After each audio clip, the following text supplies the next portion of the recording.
everyone, welcome back to our class. In today's class, we are going to discuss reading with the understanding. So let's begin. Reading with the understanding. It is the pathetic case of history of a young boy of 12 years named Rajamani. Rajamani എന്ന 12 വയസ്സുകാരൻ്റെ ദയനീയമായിട്ടുള്ള ഒരു അവസ്ഥയാണ്, ജീവിതാവസ്ഥയാണ് ഈ കഥയിൽ പറയുന്നത്. His mother runs a tea shop. എന്താണ് പറഞ്ഞിട്ടുള്ളത്?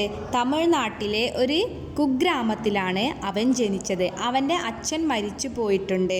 അമ്മ ഒരു ചായക്കട നടത്തുന്നു. ചായക്കടയിൽ അമ്മയെ സഹായിക്കുന്നത് കൊണ്ട് പഠനം പൂർത്തിയാക്കാൻ അവന് കഴിഞ്ഞില്ല. കണ്ണിനുണ്ടായ അണുബാധ മൂലം 6 മാസത്തോളം അവന് ആശുപത്രിയിൽ കിടക്കേണ്ടി വന്നു.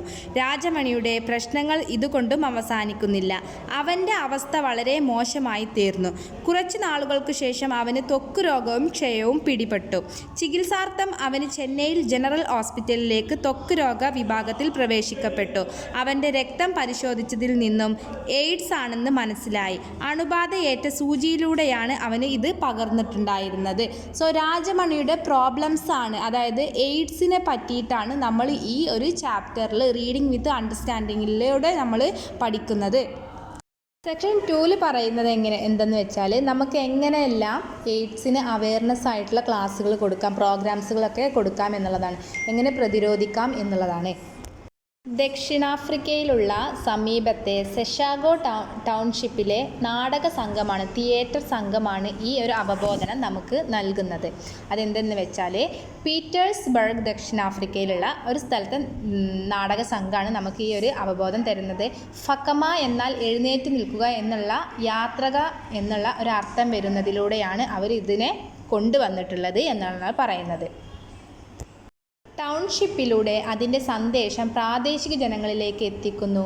എയ്ഡ്സിനെതിരായ പോരാട്ടത്തിൽ, അതായത് എയ്ഡ്സിനെതിരെയായ പോരാട്ടത്തിൽ യുനെസ്കോ വ്യത്യസ്തമായ സമീപനമാണ് സ്വീകരിച്ചത്. അതായത് എയ്ഡ്സിനെതിരെ യുനെസ്കോ എന്ന് പറഞ്ഞിട്ടുള്ള ഒരു സംഘം ഇതെതിരെ എങ്ങനെ നമുക്ക് പ്രതിരോധിക്കാം, ഇതിനെതിരെയായിട്ട് അവർ ഒരുപാട് നല്ല നല്ല കാര്യങ്ങൾ നമുക്ക് നൽകിയിട്ടുണ്ട്. അതായത് അവബോധനം, അവയർനെസ് നമുക്ക് നൽകിയിട്ടുണ്ട്. അവർ വിഭജിച്ച 5 ഭാഗങ്ങളുള്ള തന്ത്രം താഴെ പറയുന്നതാണ്. അതായത് അവരെ എങ്ങനെയാണ് എയ്ഡ്സിനെ പ്രതിരോധിക്കാം എന്ന് 5 കാറ്റഗറി ആയിട്ട് അവർ തരംതിരിച്ചിട്ടുണ്ട്.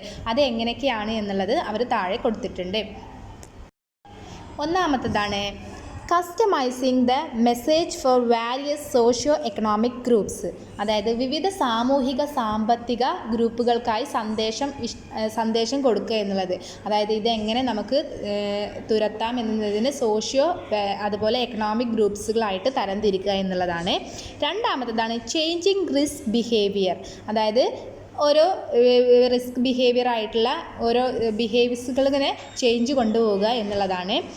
മൂന്നാമത്തത് caring for the infected people. അതായത് രോഗബാധിതരായ ആളുകളെ പരിചരിക്കുക, കെയർ ചെയ്യുക എന്നുള്ളത്. അതായത് ഇങ്ങനെ വരുന്ന എയ്ഡ്സുമായി ബന്ധപ്പെട്ട് വരുന്ന ആളുകളെ, അതായത് രോഗികളെ കെയർ ചെയ്യുക എന്നുള്ളത്. നാലാമത്തത് അഡ്വക്കേസി അറ്റ് ഓൾ ലെവൽസ്. എല്ലാ തലങ്ങളിലും എന്ത് കൊടുക്കുക? അഡ്വക്കേസി, ഒരു വക്കാലത്ത് കൊടുക്കുക എന്നുള്ളതാണ് നാലാമത്തത്. ദെൻ അഞ്ചാമത്തത് coping with the institutional impact of AIDS on society. അതായത് സമൂഹത്തിൽ എയ്ഡ്സിൻ്റെ സ്ഥാപനപരമായ അതായത് എയ്ഡ്സ് പരമായിട്ടുള്ള സൊസൈറ്റിയിൽ ഒരുപാട് എയ്ഡ്സ് പരമായിട്ടുള്ള ഇമ്പാക്റ്റുകളൊക്കെ ഉണ്ടാവും. അതൊക്കെ നമ്മൾ എന്ത് ചെയ്യുക? അതൊക്കെ നേരിട്ട് അതിനെ എങ്ങനെ നമുക്ക് തുരത്താം, കൊണ്ടുപോകാം എന്നുള്ള കാര്യങ്ങളൊക്കെ പിന്നീട് ഇതിൽ കൊണ്ടുവന്നിട്ടുള്ളത്. സോ അപ്പോൾ ഈ ഒരു ചാപ്റ്ററിൽ എന്താണ് എയ്ഡ്സിനെ കുറിച്ചിട്ടും അതുപോലെ എയ്ഡ്സിനെ എങ്ങനെ ബോധവൽക്കരിക്കാം എന്നുള്ള കാര്യങ്ങളാണ് പറഞ്ഞിട്ടുള്ളത് കേട്ടോ. That's all about this chapter. I hope you had a great learning experience from today's class. Thank you. Until next time.